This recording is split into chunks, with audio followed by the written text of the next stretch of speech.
नमस्कार। आप सभी को मेरा सादर प्रणाम। आप सब भारत संस्कारों की जननी चैनल के माध्यम से गर्भ संस्कार के लिए मुझसे जुड़े हैं, इसका मैं तहे दिल से धन्यवाद करती हूँ।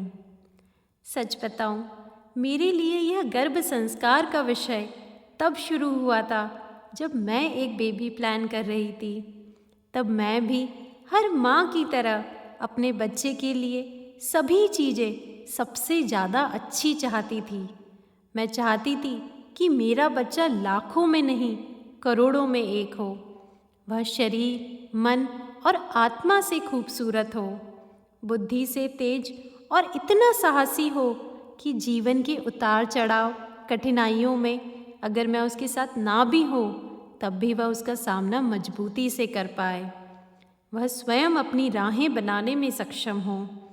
वह एक ऐसा सशक्त स्तंभ बने जो सिर्फ अपनी ही नहीं बल्कि अगर अपने आसपास किसी को कठिनाई में देखे तो उनके लिए भी एक मजबूत सहारा बन पाए। वह जीवन में खूब उन्नति करे, लेकिन उस ऊंचाई पर भी वह विनम्र हो, व्यवहार कुशल हो, वह दूसरों की भावनाओं, संवेदनाओं को समझ सके।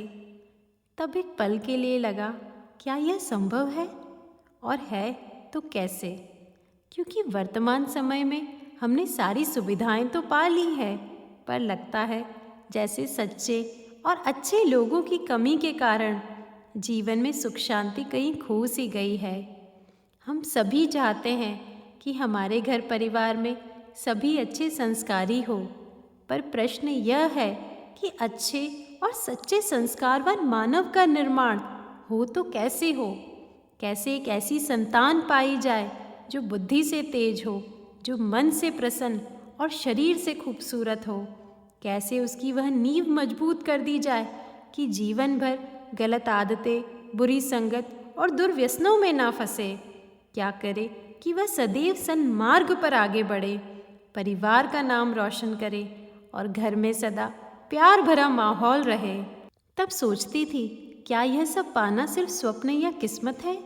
लेकिन फिर विचार आता, श्रीमुख से कही गई गीता में तो कर्म को सबसे महत्वपूर्ण बताया है, तो क्या इसके लिए भी हम कुछ प्रयत्न कर सकते हैं? क्या मैं एक दिव्य, तेजस्वी और संस्कारी संतान की प्राप्ति कर सकती हूँ?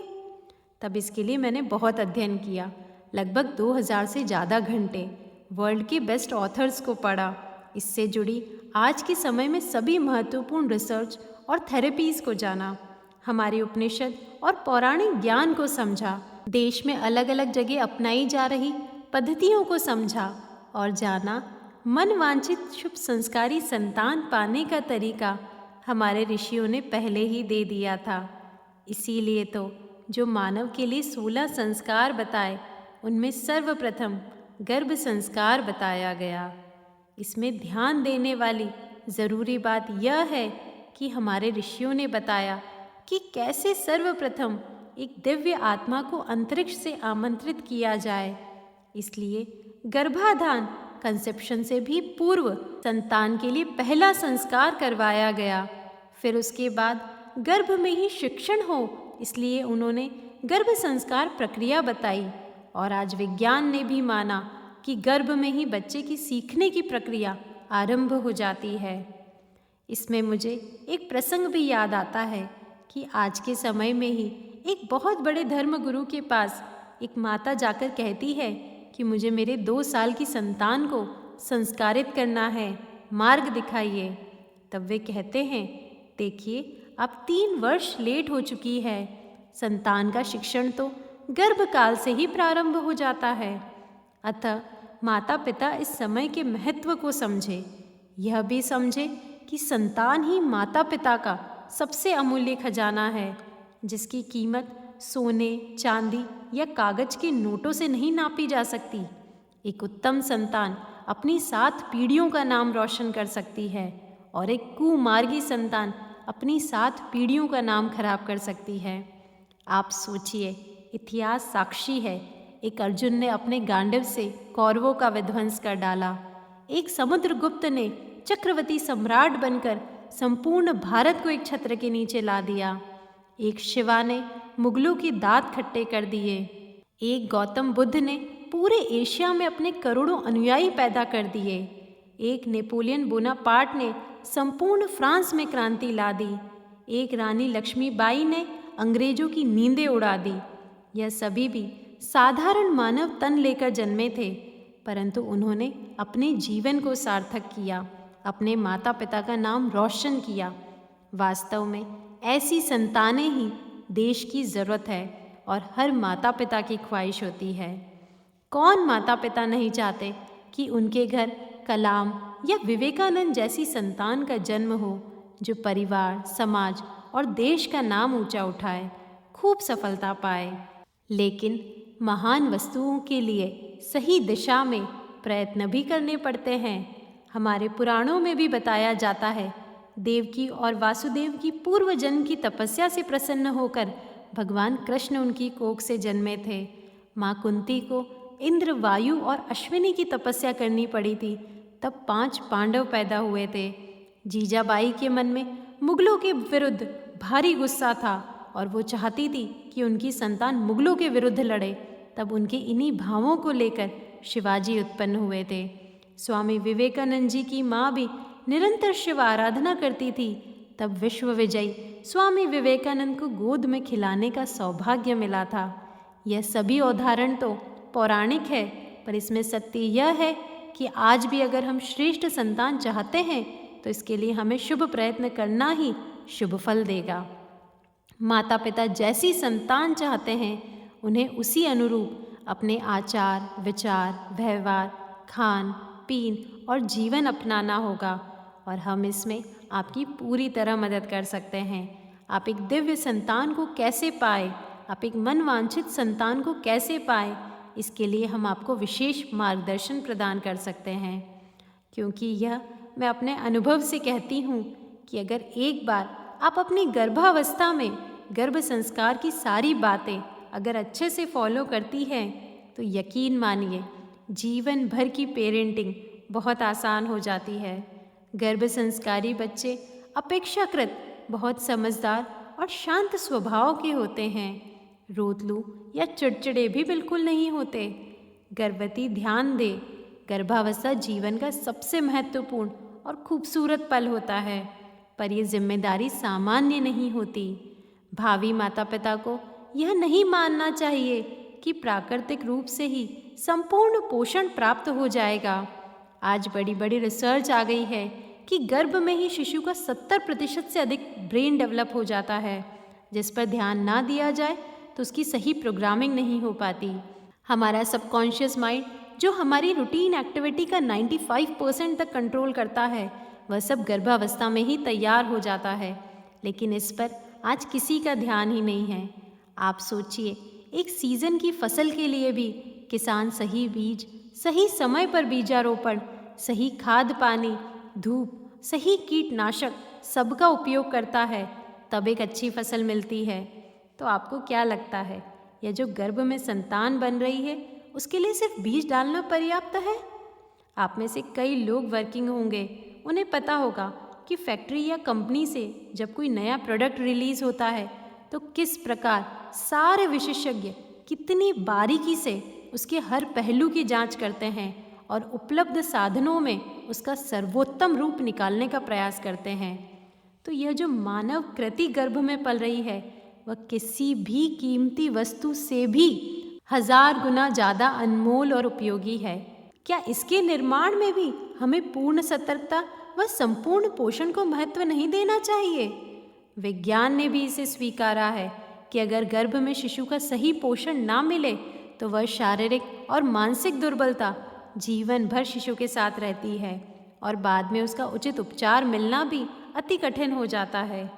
इसलिए गर्भस्थ के संपूर्ण पोषण हेतु, अर्थात उसके शारीरिक पोषण जिसे हम PQ कहते हैं, उसके मानसिक पोषण जिसे हम IQ कहते हैं, उसके सामाजिक पोषण जिसे हम SQ कहते हैं, भावनात्मक पोषण जिसे हम EQ कहते हैं और आध्यात्मिक पोषण जिसे हम SQ कहते हैं, इन सभी चीज़ों का पोषण गर्भकाल से ही शुरू कर देना चाहिए। PQ यानी फिजिकल कोशिएंट, अर्थात बच्चा शरीर से स्वस्थ और सुडौल ताकतवर हो, उसकी इम्यूनिटी अच्छी हो, माता पिता या परिवार की आनुवंशिक बीमारियों का असर उस पर कम से कम हो। IQ यानी बच्चा तेज बुद्धि वाला हो, उनका मेमोरी और उनका कंसंट्रेशन पावर बहुत अच्छा हो। SQ यानी सोशल कोशिएंट यानी विभिन्न परिस्थिति, विभिन्न वातावरण और विभिन्न लोगों के बीच वह अपने आप को अच्छे से ढाल ले, उनसे घुल मिलकर शांति से आगे बढ़े। EQ यानी इमोशनल कोशिएंट अर्थात बच्चा भावनात्मक रूप से मजबूत हो, दूसरों की संवेदनाओं को समझ सके, एक अच्छे लीडर व एंटरप्रेन्योर बनने की उनमें क्षमता हो। SQ यानी स्पिरिचुअल कोशिएंट अर्थात बच्चा हृदय से सुंदर व मजबूत हो, सब कुछ अच्छा होने पर भी वह कभी गलत कार्यों व व्यसनों में न उलझे, कभी किसी तरह के क्राइम में न फंसे, हमेशा दूसरों के प्रति दया, करुणा और सेवा का भाव रखे। और आजकल एक और कोशिएंट पर हम काम करते हैं, वह है एडवर्सिटी कोशिएंट यानी जीवन की छोटी बड़ी परेशानियों को मजबूती से संभाल पाए, डिप्रेशन या स्ट्रेस जैसी चीज़ें उन्हें बिल्कुल भी ना छुएं। आपको नहीं लगता कि हमें अपनी संतान के लिए इन सभी कोशिएंट को मजबूत करना चाहिए? पर फिर सवाल आता है कि आज के आधुनिक समय में हम कैसे उस ज्ञान को पाए, व्यस्त दिनचर्या में कैसे उसे अपनाएं, उसके सबसे सरल माध्यम क्या है जिसे आसानी से जीवन में अपनाकर हम श्रेष्ठ संतान की प्राप्ति कर सकते हैं। एक प्रामाणिक और सिस्टमैटिक अप्रोच क्या है?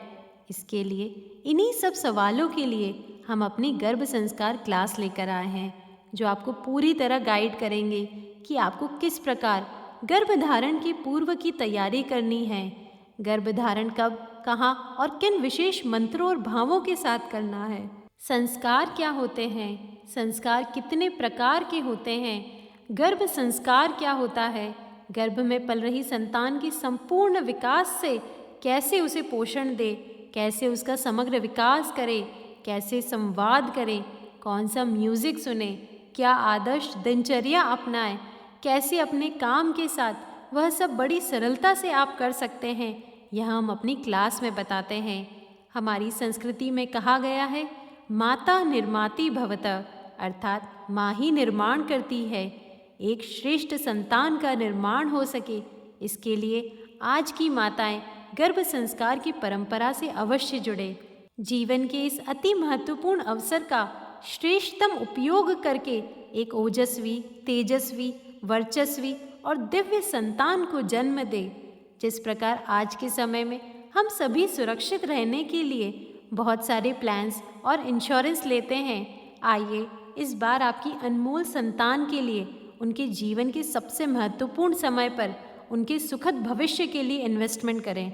आइए एक सद्गुणी संतान जो शरीर से स्वस्थ, मन से संतुलित एवं विवेकवान हो, भावनात्मक रूप से सक्षम हो, ऐसी संतान को पाने की तरफ कदम बढ़ाइए।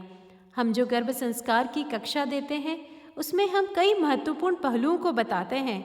हम बताते हैं कि गर्भ संस्कार के वैज्ञानिक तथ्य क्या है, कैसे गर्भ संस्कार की पद्धतियाँ आपकी जीन्स को प्रभावित करती है, अंदरूनी रूप से संतान के कौन से महीने में कौन सी इंद्रियां विकसित होती है, जिन पर उन्हीं महीनों में विशेष ध्यान देना चाहिए, हम एक मनवांछित संतान को कैसे प्राप्त कर सकते हैं, हमारी संतान बहुप्रतिभाशाली हो या कोई पर्टिकुलर फील्ड में जन्म के बाद उसकी रुचि हो, इसके लिए माता पिता गर्भ में क्या प्रयास कर सकते हैं।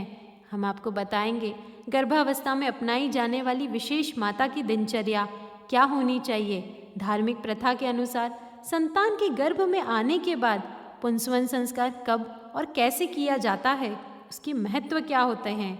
हम बताएंगे गर्भिणी को अपने कमरे को किस प्रकार सजाना चाहिए, क्या मुख्य रंग व पोस्टर लगाने चाहिए जिससे संतान का भावनात्मक और आध्यात्मिक विकास बहुत तेजी से होता है, माँ सरस्वती का आशीर्वाद मिलता है, माँ कैसे एक सुंदर और सद्गुणी संतान का निर्माण कर सकती है, अर्थात आप गर्भ में ही संतान के रंग, नयन, नक्श पर काम कर सकती है, यानी आप खुद वह डिज़ाइन कर सकती है कि आपका संतान कैसा दिखे।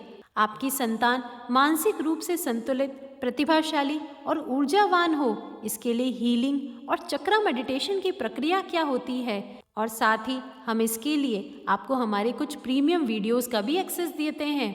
गर्भावस्था में विशेष राग और म्यूज़िक से कैसे संतान का ब्रेन डेवलप किया जाता है, इसके लिए भी हम स्पेशल म्यूज़िक देते हैं। वह मुख्य रागी कौन सी है तथा उन्हें कब और कौन सी महीने में सुनना चाहिए।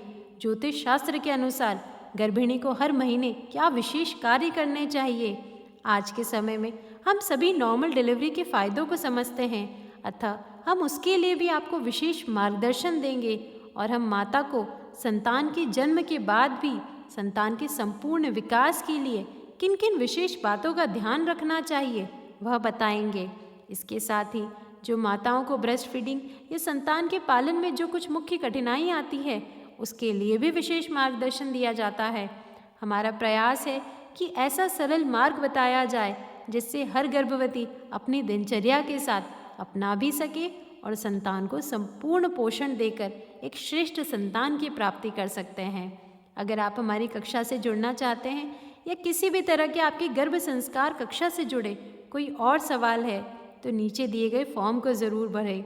हमारी टीम आपसे ज़रूर संपर्क करेगी और आपकी समस्या को जल्द से जल्द सुलझाने का प्रयास करेगी। धन्यवाद।